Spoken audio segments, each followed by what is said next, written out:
Hello everyone, welcome to aspirant exam study. मैं विजय ठाकुर अपने channel पर आप सभी का स्वागत करता हूं। आज की हमारी क्लास है वो वीडियो और मुख्य सेविका का जो कट ऑफ है उसको लेके बात होगी, उस पर है। और काफ़ी स्टूडेंट के कॉल मैसेजेस आते हैं कि पिछले कुछ दिन में OMR और रजिस्ट्रेशन नंबर और इस फील्ड को गलती को लेके बहुत सारी वीडियोस चल रही है जो काफ़ी भ्रमित कर रही है। और आंसर रिवाइज आंसर की कब तक आएगी, इसका कट ऑफ कब तक जारी हो सकता है, और BSc का इम्पैक्ट क्या होगा अगर BSc को इंक्लूड किया जाएगा इस भर्ती में, मुख्य सेविका भर्ती में, तो क्या कट ऑफ और DV रैंक में नंबर ऑफ स्टूडेंट कितने होंगे, और इनको अगर छोड़ दिया जाएगा, इनको नहीं इंक्लूड किया जाएगा, तब उस केस में कितनी कट ऑफ जा सकती है और कितने स्टूडेंट को बुलाया जा सकता है। तो कोई भी केस होगा, सारी केस पे चर्चा होगी और सारा चीज़ें बताऊंगा मैं। तो चैनल पर अगर न्यू है आप तो प्लीज़ सब्सक्राइब कर लीजिएगा। काफ़ी हेल्पफुल रहने वाली है वीडियो आपकी, तो लास्ट तक वॉच किया करिए और लास्ट तक देखिएगा। तो चलिए स्टार्ट करता हूँ। ये अभी मैं मुख्य सेविका के लिए बता रहा हूँ, बाकी अभी इसके कुछ देर बाद फिर वीडियो के लिए बताऊंगा। सबसे पहले समझ लीजिए, सबसे पहले मैं BSc इंक्लूड पे आता हूँ। नहीं, पहले OMR पे आता हूँ कि OMR की बहुत सारी चर्चा चल रही है। देखिए OMR है यहाँ पे, मान लीजिए OMR है यहाँ पे, ये चीज़ें आपके भरने के लिए है। तो वो जो स्कैनिंग करते हैं वो गोला स्कैनिंग करते हैं। अगर आपने रजिस्ट्रेशन या रोल नंबर ध्यान से सुनिएगा, रजिस्ट्रेशन रोल नंबर इन दोनों को भरते समय इन दोनों में किसी एक में भी गलती की है आपने, एक में भी, और आपने सही नहीं भरा है, तो आपका मुश्किल है कि आपका रोक दिया जाए, सॉरी, रिजल्ट आपका रोक दिया जाएगा। क्योंकि देखिए स्कैनिंग होती है OMR की, तो गोला चेक करते हैं। अगर आप गोला उल्टा सीधा भर दोगे तो फिर वो स्कैनिंग कैसे होगी, स्कैनिंग नहीं होगी तो आप बाहर भगा दिए जाओगे।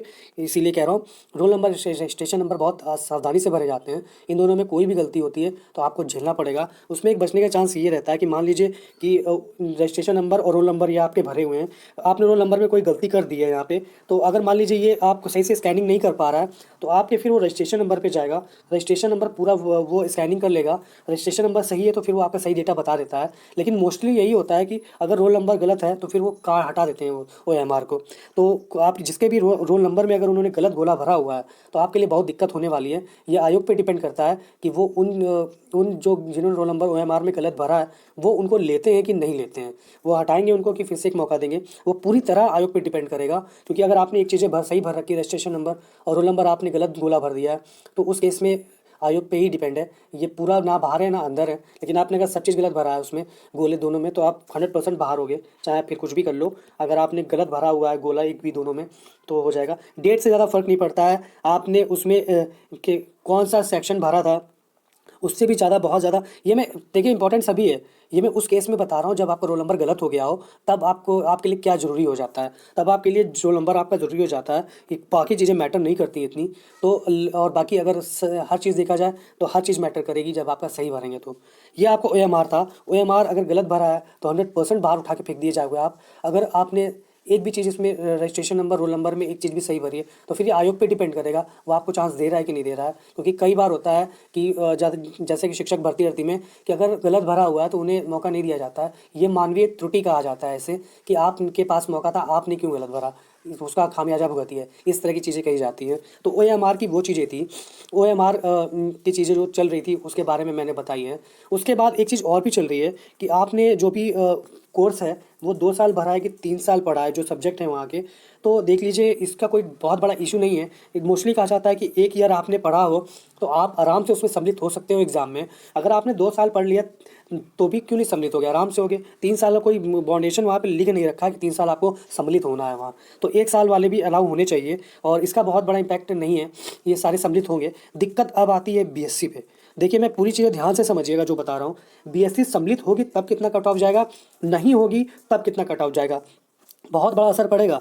अब मैं बताता हूँ, चलिए समझिएगा आंकड़े। BSc को आप शामिल कर लिया गया। देखिए BSc इस एग्ज़ाम में शामिल नहीं थी, इसमें फिर भी इन्हें किसी तरह मौका दिया गया और काफ़ी लोगों ने इसमें फॉर्म भी भरे हैं। और वो उनका देखिएगा रिजल्ट भी आएगा DV का। अगर अगर उन्हें आयु हटाना चाहेगा तो फिर वो DV से हटा देगा, अगर नहीं हटाना चाहेगा उसके पहले का केस बता रहा हूँ मैं। अगर मान लीजिए BSc सम्मिलित होता है, अगर BSc सम्मिलित होता है तो 2693 पोस्ट में मान लीजिए 3 गुना बुलाते हैं, ठीक है, 3 गुना बुलाते हैं तो 3×6 मान लीजिए 8000 तक बुला रहे हैं, 8000 तक बुलाएंगे वो। तो इस केस में क्या होगा, इसमें BSc भी इंक्लूड है, इसमें BSc भी इंक्लूड है। इस केस में ये होगा कि कट ऑफ जो है आपकी, मान लीजिए DV कट ऑफ जो जनरल के लिए है वो यहाँ पे 50, मान लीजिए 56 जा रही है। जब BSc को इंक्लूड किया गया है तब का बता रहा हूँ। ये DV कट ऑफ आपकी 56 जाएगी। और इसमें मान लीजिए एक दो हज़ार मान लीजिए कि BSc वाले भी होंगे, 6000 आपके, 6000 प्लस आपके कैटेगरी के प्लस 2000 मान लीजिए BSc है, बुला लिया गया है। तो कट ऑफ क्या होगी, ज़्यादा बच्चों को बुलाया जाएगा तो कट ऑफ भी तो अलग होगी ना, तो 56 हो जाएगी। अब उस केस में बुलाए, उस केस में समझते हैं जिस केस में मान लीजिए सिर्फ बीएससी को हटा दिया गया है, सिर्फ जो इसमें इंक्लूडेड होम साइंस उनको बुलाया गया, तो 2693 में मान लीजिए इनको 2 गुना बुला लिया गया, ठीक है, क्योंकि ज़्यादा बच्चे नहीं हैं। उस केस में 3-4 गुना मान लीजिए, पहले 8 गुना बुला रहे थे, अब 4 गुना बुला ले रहे हैं, तो 4 2 जा 8। इस केस में भी आपका सॉरी 2 गुना ही बुलाएंगे। इस केस में भी देख लीजिए 4, तो मान लीजिए 5000 तक बुलाए गए हैं।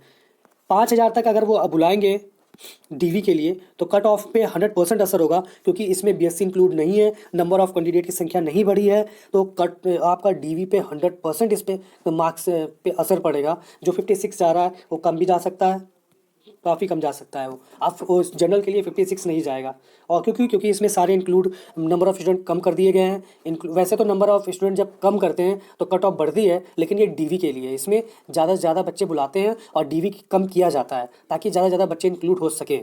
तो वही मैं बता रहा हूँ कि जब बीएससी को हटा के ये लोग एक कट ऑफ निकालेंगे तो 56 के आसपास जाएगी।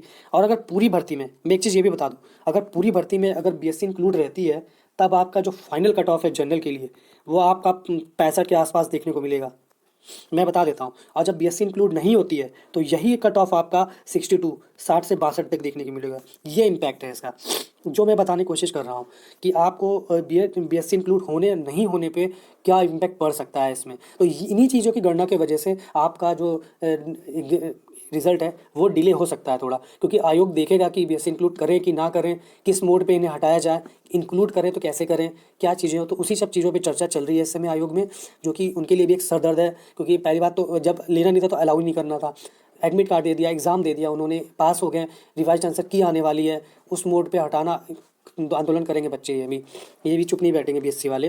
तो देखने वाली बात होगी क्या होता है आगे। फिलहाल आप ये समझ लीजिए बीएससी वाले होंगे तो भी असर पड़ेगा, नहीं होंगे तो भी असर पड़ेगा, डेफिनेटली असर पड़ेगा। अब आपको मैं बता देता हूँ कि लगभग कब तक आपका रिवाइज आंसर की आ सकता है। तो 15 के बाद ही आंसर की आएगा आपका, 15 के बाद आंसर की आ जाना चाहिए आपका नवंबर में ही, 15 से 30 के बीच में आपको रिवाइज आंसर की आपको देखने का मौका मिलेगा। लेकिन इसका डीवी दिसंबर लास्ट में होने की संभावना है, क्योंकि जो सचिव हैं यूपी ट्रिपल एससी के अधिकारी हैं, उनसे जब वार्ता हुई थी 1-2 दिन पहले बच्चों की, अलग फील्ड वाले बच्चों की, तो उन्होंने बताया था कि 2 महीने कोई एग्ज़ाम नहीं होगा, न्यू नोटिफिकेशन आ सकते हैं, और एग्ज़ाम नहीं होने की वजह से सिर्फ डीवी होगा, रिजल्ट आएगा, और उसमें सबसे प्रायोरिटी लेखपाल है, उसके बाद फिर वीडियो है। तो अच्छे से समझ लीजिए उनकी प्रायोरिटी पहले लेखपाल है, फिर वीडियो है, उसके बाद वो मुख्य सेविका का कुछ सोचेंगे। तो आपका ये दिसंबर जनवरी में भी जा सकता है, दिसंबर लास्ट में या जनवरी में भी जा सकता है आपका ये देखने वाली बात होगी कि कब होता है। फिलहाल आप जो दिसंबर लास्ट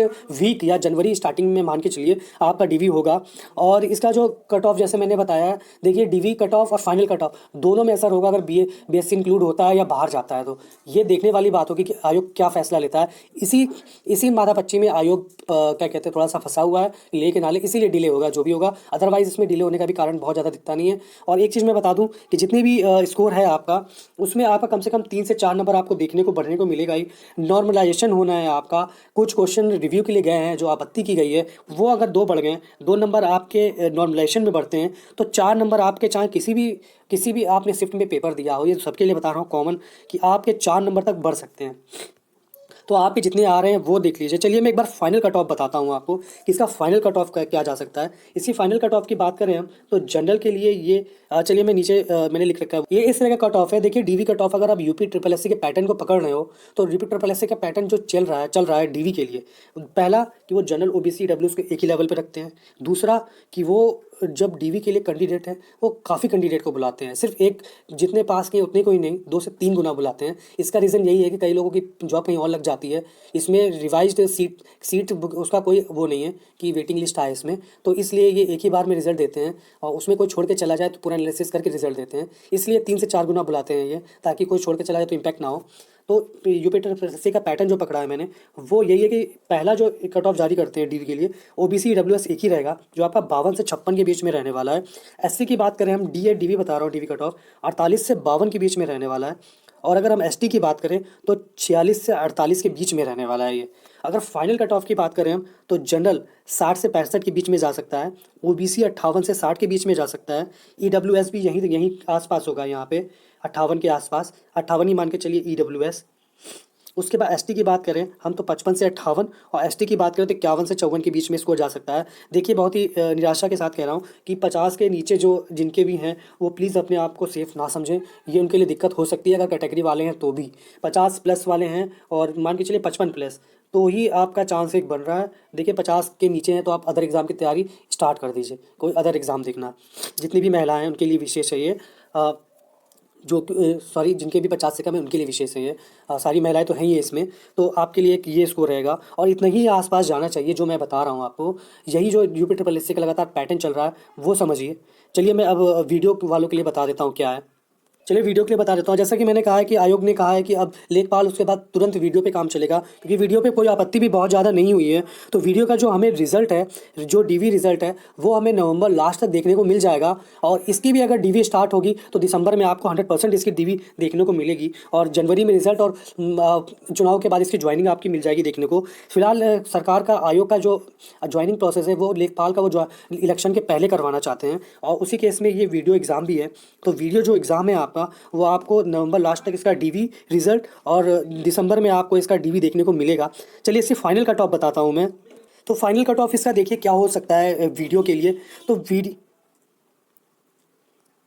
तो इसकी जो जनरल की कट ऑफ है वो 204 के आसपास आपको देखने को मिलेगी, 200 प्लस देखने को मिलेगी जनरल के लिए। और ओबीसी के लिए आपको ये 198 से प्लस मिलेगी, मैं प्लस बता रहा हूँ। और गर्ल्स के लिए 155 प्लस गर्ल्स के लिए, और इसी तरह 1-2 नंबर घट जाएंगे। और अगर नॉर्मलाइजेशन होता है, नॉर्मलाइजेशन में अगर आपके अंक बढ़ेंगे तो कट ऑफ भी थोड़ी सी बढ़ेगी, ये ध्यान रखिएगा। तो जैसा होता है वो मैं बताऊंगा जैसे अपडेट आता है। तो आज के लिए इतना ही है। मुख्य सेविका के लिए जो बताया प्लीज़ वो ध्यान रखिए। और ओएमआर में अगर आपके चीज़ें गलत हुई हैं तो आपके लिए बिल्कुल दिक्कत वाली बात है। ये आयोग पे डिपेंड करेगा क्या करते हैं वो, तो उसकी टेंशन छोड़ के आप न्यू एग्ज़ाम जो है प्लीज़ उस पर भी कॉन्सेंट्रेट करिए, वो भी आपके लिए ज़रूरी है। तो आज के लिए इतना ही, मिलते हैं नेक्स्ट वीडियो में बहुत जल्दी। धन्यवाद।